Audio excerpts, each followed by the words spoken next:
Welcome, Anish. Glad you could join us today. Good morning. Welcome.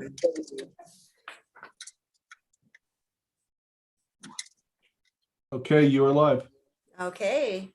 Well, good morning, everyone. Thank you for joining us today for this very important meeting, our Public Financing Authority meeting. And I'd like to call the meeting to order at 9:03. And do you need to take a verbal roll call, Eric, or can you just go by who you see? I guess we should probably do the verbal roll call. Why don't we? So authority member and Mayor Tim Hepburn, Yes. authority member Here. Ray Stilton, Here, present. authority member representative for Supervisor Barger, Anish, Present.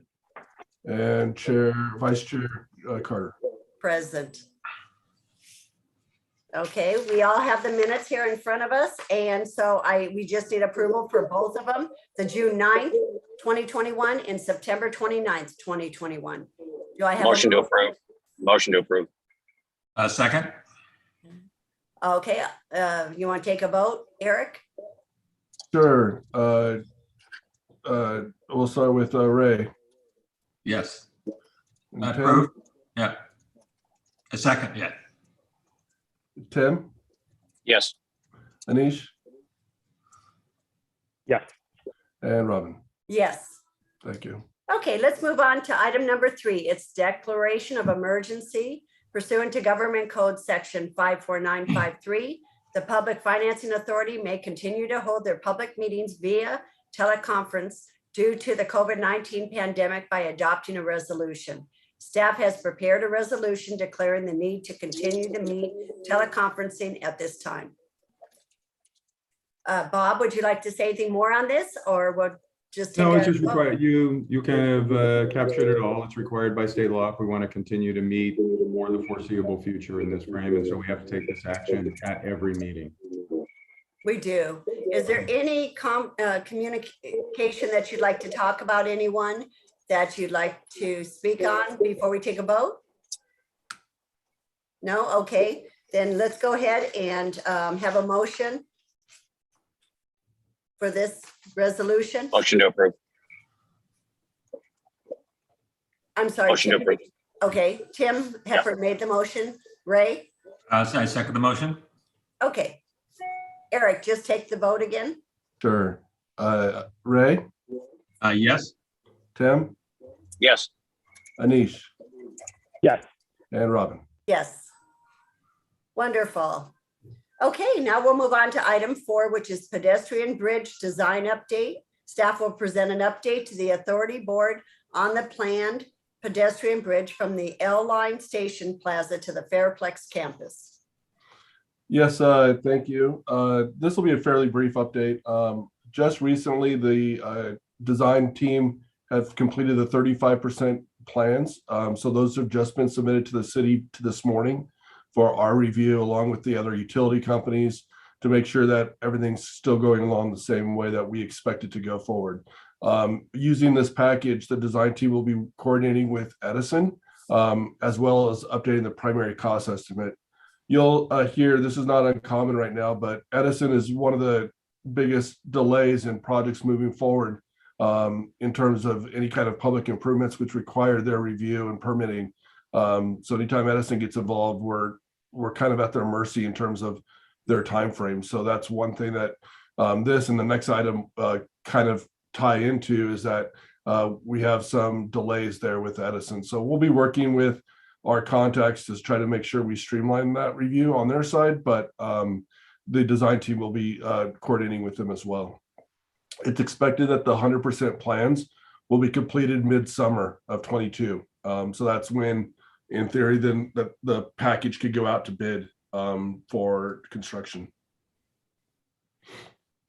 Bob, anything else you want to add? I will just report a little bit on some of the status of funding. Obviously, we've shown projections of what we believe the project will cost. But until we put it out to bid, we won't have a true number. But a couple of the updates on some of the funding options or alternatives that we looked at. As you know, COG had submitted an application under an ATP grant or program through the state. Those discussions were abandoned in roughly October on part of an augmentation bill that was put out for that, plus some other projects. That has been reinvigorated, and I've been told that in January, that bill will be up for discussion and negotiations still. So that $7 million is still in play. We have reached out to both Senator Portantino and Assemblymember Holden and made them aware that we are still wishing for that to be in place. If they would like a presentation to further on the benefits of the pedestrian bridge, we would certainly make ourselves available for that. But we wanted to express that that was on their radar because it's the benefit of the city, but it's the COGS application that's it's being submitted under. Second to that, we coordinated with a sub-regional grant that involved Claremont, Pomona, us, San Dimas, Glendora, and I think parts of Azusa as part of a Measure M sub-regional funding for this next cycle of projects. It was basically a $15 million grant. Designated in there was $3 million specifically for this bridge to be funded. So we have that $3 million and that has been advanced by the COG and is next going to, it was gone through the city managers group. I think it's gone through Public Works, and then it'll next be before the General Assembly. I don't know if it's on your next meeting, Tim, or the meeting after that, but from there it will go to Metro for approval. So there are those funds. And then the $4 million earmark that Napolitano had put into the Assembly appropriations or congressional appropriations. That's, I checked with her staff. There's the infrastructure bill. It wasn't identified, nor was it part of the infrastructure bill, but there's this other appropriations bill that is still in discussion. And it hasn't been taken out at this point. They have to make a decision on that at the Senate level by the end of this year. So we will know whether that $4 million still survived in that package. And if so, that is an earmark that we will have. So we have the 3, hopefully that's 7, and then another 4. So we look forward to being positioned pretty well on funding for this for the bridge. We'll keep you posted. Any questions? Okay, thank you, Bob. Thank you, Eric, for that report. Okay, we'll talk now about the street improvements update. Staff will provide the authority board on the status of design work underway for street and pedestrian improvements from the L Line Station Plaza to Old Town Laverne. Yeah, I'm going to go to screen share so I can pull up the plan real fast. Everybody could see that? Yep. Yes. Good. So this is the preliminary plan that our engineering office has produced. This is E Street here, so north is to the right. Arrow Highway is down here. Here is the well, they've got it kind of redone, but Freight Line and Gold Line tracks here. That's a sidewalk. I'm sorry. So here the new Gold Line tracks crossing E Street. There really aren't many changes that we have in the way because Gold Line had recently just made improvements in this block between Arrow and First Street. But you will see, I wanted to point out right here is the new Gateway Arch sign that will span the entire width of the street that will say Old Town Laverne. That is part of the Gold Line project. So that project is funding the installation of that sign. So we're still working on the final design of that, but I wanted to point that out as it will enhance the streetscape and the entryway into Old Town Laverne. But as we move north, which I'm going to scroll to the right a little bit, once we get on the north side of First Street, headed north on E, is where we're going to start to be able to pick up some additional sidewalk width up to our right-of-way line. So you can see in this little area here, sorry about this yellow box, I don't know why that keeps popping up, but we can expand our sidewalk. And the goal here is to make this walkway as safe and accessible and as wide as possible in order to provide that pedestrian movement here. You'll also notice here on the street are sharrows for a class 3 bike lane. There isn't enough room to allow on-street parking and a dedicated bike lane. But we are identifying this as a class 3. So the street will share the road with bicycles and vehicles in both directions. So the trees, we are planning to remove all of the trees along E Street and replant them with a specific design, also on Second Street. Today, they're kind of mixed match. There's missing gaps where there aren't trees, and this will provide a uniform look and design with more trees being planted than what are out there now, and a specific design. So we're working with our landscape architect to develop those plans, but we've got a good direction on that now. In addition to the new trees, there will also be new streetlights. Today, there are not very many streetlights in this area. So this plan will include streetlights at every 75-foot increments, alternating on each side of the street. These streetlights will be the Acorn type Old Town Laverne streetlights that we have in today on D Street. So it won't be the traditional concrete overhead type lights. These will be smaller, more decorative lights that will pave the way and show the path really from the station platform to Old Town and the University of Laverne. So one of the biggest improvements this plan has is at the intersection of E Street and Second. So this would be an area where we actually will bulb out the corners of this intersection. This does a couple of things. It helps to reduce speed on E Street because the street gets narrowed at this pitch point here, as well as it makes the crosswalks shorter for pedestrians to be able to cross the street. They don't have to traverse as much of the asphalt street width. And so it really narrows down this intersection, including with that, those bulb outs on all 4 sides of this intersection would be enhanced crosswalks, most likely a paving design, a concrete paving design, similar to what we have at D and 3rd Street today. And so this is really a big improvement here at this intersection, which will help to make sure that those pedestrians headed north on E Street will know now to turn west onto 2nd Street to get to the main portion of Old Town and the university. So I'm going to scroll up here as it continues. So this is so we were at 2nd and E. This continues on along 2nd Street. Same thing. We're widening out the sidewalks every opportunity we have, maintaining the parkway kind of as it is today, but making sure we have those tree planting areas to be able to replant those trees to be consistent in design, and then getting to the corner of D Street and 2nd, making sure we can continue the enhanced pavement. Today we have enhanced pavement here and here, but not on these 2 crossings. So those will also be included there. So that's kind of the direction. I know we talked to you generally about that your last meeting, but now we have a plan to show you.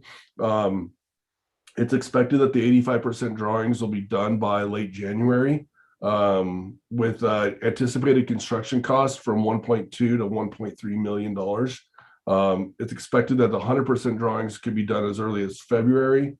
And so yes, Edison is still one of those things that we'll have to coordinate with the lights. The hope is that there will be a new pedestal that will be included with that gateway arch sign, because it will be illuminated. And so we're hoping to be able to use that pedestal to energize these new street lights that'll connect D Street along 2nd to E and then E south to the Arrow Highway. So that's my update on this project. Are there any questions? Any questions from anyone? Wow, it looks really nice. It's going to I be do have a beautiful. couple of additional points that I'd like to highlight. Eric, can you pull up the street view by chance Yep. for this area? Yeah. And while he's doing that, I just want the PFA to be aware or reminded, what this will mean is this project will be the first project that we will likely issue a bond for through the PFA.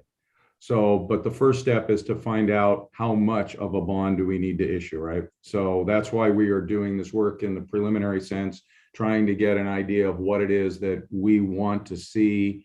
And then we will come back, work with you on what those options would be. If you remember, what we have identified and gotten general support from council is for council to front the bond payments, debt service, likely through our Prop C allocation, with a reimbursement agreement back to the PFA to be paid at some date in the future when the PFA can support, when there's enough ongoing revenue being generated. So we'll talk more about that, but this will be the catalyst project that we do issue a bond against once we get it to a point to take it to construction. The other thing I wanted to point out is, in order to create what we want in this area, and to make it uniform, we are going to have to reshape some of what's there now. And that means we're going to have to break some eggs and, maybe ruffle some feathers. And so I just want this group to be aware. And can everybody mute there? I'm getting a little bit of feedback from one of the microphones. Sorry. So we've identified a couple of issues. The first, and Eric's sitting on it right there, is that tree. No, stay where you are, which probably needs to go anyways. But in order to create the sidewalk that we need, you can see that tree it doesn't belong there. I mean, it's eating up a street as well. So that tree will be removed. We may get some concerns raised by it, but just to be aware that will occur. Additionally, as you look at up and down this street right here, Eric talked about the tree removal and replacement. We are going to have to create uniformity. We are going to come up with a consistent tree. We're still coming into the definition. And Eric, what did we at least ask Lacey to go focus on? I know it was the palm, and what was the other? Probably a crepe myrtle. And a crepe myrtle, which is consistent with what is on the street to the north. So to create this visual line of you're in an area that it has presence and uniformity to it. The other thing, as we were looking at the sidewalks, and you can see it a little bit off in the distance on the east side there, this patio here, which is part of a multi-tenant unit, it's encroached on the public right of way. It was likely permitted years ago, but nonetheless, we need that space back. And when we will pay to have to replace this wall and put it back to the location where it's off of the right of way, but on the actual property. But to get us what we need here to create this vision, we are going to have to approach this owner about doing that. So it's the only way to accomplish what we need, and it's within our right to do. But I just want this group to be aware there will be a little bit of pain, but I think in the end we'll end up with a much better product in this area here. So those are some of the highlights. Keep that up, but I don't want you to lose that. That house on the corner, yeah, keep going. This one that's on the corner that is like an apartment or whatever, it always looks terrible. And that's such a beautiful street, but that is an eyesore. Is there anything we can approach them with to do landscaping or something? I mean, we can approach them. I don't know that there's anything we can do to mandate that they do anything.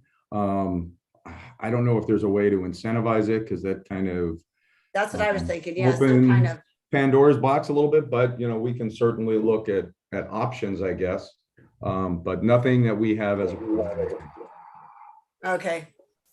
Well, and there's, I think, to be very clear, no historical value here. It's more the fact that these trees are not actually the right trees for what we need to begin with. But I do agree with Robin that unfortunately that little area there and the tenants that are there, I understand there's certain circumstances with the tenants that are at these apartments there are of a different caliber. And so I think it's something we have to discuss, because that's a gateway, from the Gold Line station. And it is important that we kind of review that as we move forward. And it's coming soon. We're only a few years away from this actually happening. So would be my concern also. And what might result is, as this area reshapes, there might become a individual motivation. The rent values themselves may change to warrant a different level of renter going in there. So you just don't know. I mean, that's, as you see First Street, we've talked about how that is reshaping. We'll talk a little bit more in a minute, but you will notice that this area will start to go through a metamorphosis because it just the market will demand it. So something to keep in mind as well. That's good. Yes, good. So, Okay. anyway, I just wanted you to be aware of some of the other parts of this as well that'll be coming that you'll likely be faced with, or at least hear. Okay, any other questions? Okay, we'll move on. Thank you for the report. Okay, let's move on now to item 6. L-line and development update. Staff will update the authority board on the progress of construction on the L-line and provide private development within or near the district. Thank you. This is a standing item on your agenda going forward. It was on your last meeting's agenda and we'll be continuing forward where we will give you updates on things that are happening around the station platform, mostly on the private side. First, I'll update you a little bit on what the university's plans are. So if our council members may recall that the university's master plan actually in phase 3 has them vacating the Baum building, which is a former packing house building here directly adjacent to the GO Line station platform, and converting that space to commercial, retail, office, maybe even residential, similar to other packing house conversions that have done in surrounding communities. The university still identifies that as a priority for them. They have their board has provided direction to staff to look at how they can relocate the operations that are in this building to other areas. While nothing's been final yet, and it would probably require an amendment to their master plan, the university is looking at the potential for doing a development here, the old what we call upholstery building, because that's what the sign on the edge of it is, on the end of it is on 2nd Street, south side, and their 2 lots where the parking spaces are. The university owns these properties here, and the idea is that this could potentially be converted to a building that would do some of their development services and such that are currently housed in the Baum building. Other operations that weren't as crucial to be close to campus, I'm going to zoom out. They would look to relocate over in their Princeland space over at Wheeler and Arrow Highway. They have this basically building is leased by the university. A lot of the IT operations were housed in there, but with COVID, they have relocated those basically to at-home workers and don't have a plan to bring them back. So they have open office space in this building today that they could relocate some of those people that are in the Baum building. So that's all good news. The only thing is timing. With the decline in enrollment in this year, until they're able to get enrollment issues addressed, this can't really move forward. So while they have an idea of how this could be vacated to convert to what the city has in the Old Town LaVergne specific plan has hoped for, it's going to rely on the financial strength of the university and their enrollment numbers in order for that to move forward. So there is a path forward, but it might not be for several years still until we see that come to fruition. Any questions on that? Not questions, but a comment. I think we need to talk to the board and the trustees, and maybe they can grant that property to the city of LaVergne, and we can then have a developer come in and do some major stuff to it. Just an idea. Yeah. We've been generous in the past with property for the sports complex, and I think it's just an idea. Well, they do plan on working with the developer to develop it, but obviously that is an asset for them and a revenue source, and so I think view it as such. So I think it'd be probably very unlikely that would occur. I would just add briefly, enrollment, latest enrollment numbers are encouraging. Yeah, great. Okay, moving along 1st Street, another development. The city has approved the conversion of these 2 warehouse buildings here directly east of the Baum building into residential uses. Each building will be basically adaptive reuse. They won't be torn down, but they will be heavily modified to allow for 2- and 3-story residential apartment units on each of these 2 buildings with parking. There's total of 36 units that'll go into here. That's been approved by the city, and we're still waiting for them to submit to the building department for building plan check, but they're got the green light to move forward. Further east on First Street, which you've known about, which was a little bit ahead of that project, are 17 apartment units here on this property. This house has been relocated. That is still in building plan check, but that's 17 three-story units here on this corner. Both of those projects will include an affordable housing component as mandated by the Old Town Laverne specific plan. Lastly, and there's not a lot to share, Bob and I actually have a meeting tomorrow, but I think it's fair to share with you that there is a developer that is in the process of purchasing the Paper Pack location here, or Nova Packs as it's called today. The site was identified in the specific plan as a potential for redevelopment, but the practicality of the type of business that is located there, we didn't feel that it was really had a good shot at actually happening. But things have changed, and there's actually that opportunity now where a developer that develops high density residential development is in negotiations with them to purchase the land. And in doing so, they would definitely be moving forward with the project to convert this to housing. Probably utilizing the maximum density that's allowed, which is 60 units to the acre here today. They also could apply for density bonuses because of the affordable housing that's mandated by the specific plan. So it could even be more than 60 units to the acre. When the Old Town Laverne specific plan was adopted, a lot of these state automatic density bonuses for affordable housing wasn't in place. So at the time, it was thought that 60 units to the acre would be 60 units to the acre, but things have changed since 2013. And so there's a potential that the developer would ask for more. Again, we haven't seen a plan or anything, but Bob and I will be meeting with them tomorrow. So that property's in play for development. Lastly, I'll talk about the fair. We've also met with the Fairplex. They still are moving forward with their hopes to develop this 12 acres within Laverne.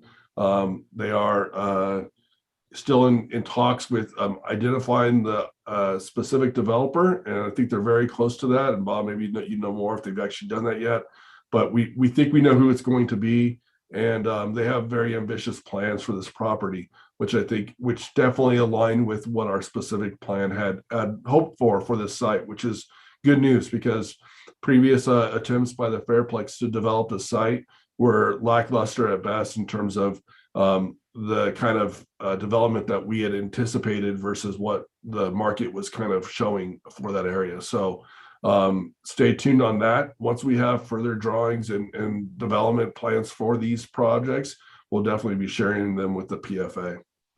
Bob, anything else you want to add? Yeah, I'll just piggyback a little bit on that last one. I have heard that, and this is through Walter as well as the developer that we have met with that Eric referenced. Sometime in January, February is when they plan to give some structure to what that relationship with this developer would be.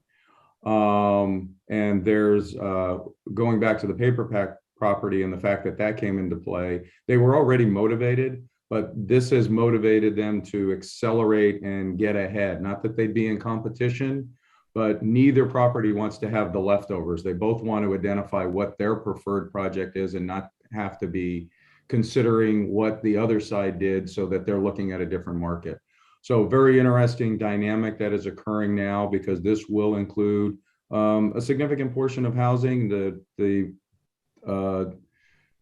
site plan that we saw, Eric, was it like 700 units on the Fairplex piece, roughly? And again, these are higher level, but that's what they were looking at, as well as some office and then hotel. So they've got some ideas of what they're looking at, but it does include some amount of residential, which would certainly come into play with what is going to be proposed on the Paper Pack, which we anticipate to be mostly, if not all, of a residential development. Okay, are there any questions? Just a real quick comment, if I could, Chair. Yes. If you've driven anywhere in any community, and especially by the Gold Line stations, that this type of talking about Novapac, this type of construction is commonplace, or any type of mobility area close to shopping and close to activities that people can actually walk to. Brea, we have hundreds and hundreds of units that are plopped on one piece of land with all the internal parking. So, I mean, not uncommon. I know that it's probably going to be a little bit of controversy regarding that, but the point is this is what they're doing. And as Eric, as you stated, that they can do it. They can do it now. And there's not a lot of opposition for the fact that, with rapid rehousing and affordable housing and all those elements together, it's just, I think ultimately on the station, it's going to be a great place that people can literally go to work, get on the train, get on the L line and move around, and mobility. And that's going to really affect our downtown corridor as far as business and tax dollars. So we'll look forward to that. Yes. No, I agree. Okay. Thanks for the report, both of you. Now we move on to public comment, oral communication. Eric, do we have anyone joining us that would like to speak? You You're are muted. muted, Eric. Sorry, we have not received any requests to speak under public comment. Okay. And from the board, is there any questions, concerns, or comments you'd like to make? Just thank you, staff. I think that this is important that we update and people get to know what's actually going on there and being transparent. It's letting them know what's coming, and it's going to be coming very fast. And but thank you, I appreciate that. Any updates, obviously, we'll give it to all the residents and everyone to as we move forward. And the only thing that I would add, and just while we have the opportunity, Anish, have you seen the email regarding the vacancy and where we need to go with that? I have not actually. Okay. So as we shared with the group, Gil Ivey had stepped down because he is now on the associate board. Got it. His representation was actually the county's appointment. Okay. So we will need to work with you on identifying. It was connected with Fairplex. So I have reached out to Walter, just so you know, to see if there's anybody of interest that they would like to move forward. But I would obviously pass that information on to the county for your consideration. Yeah, Okay.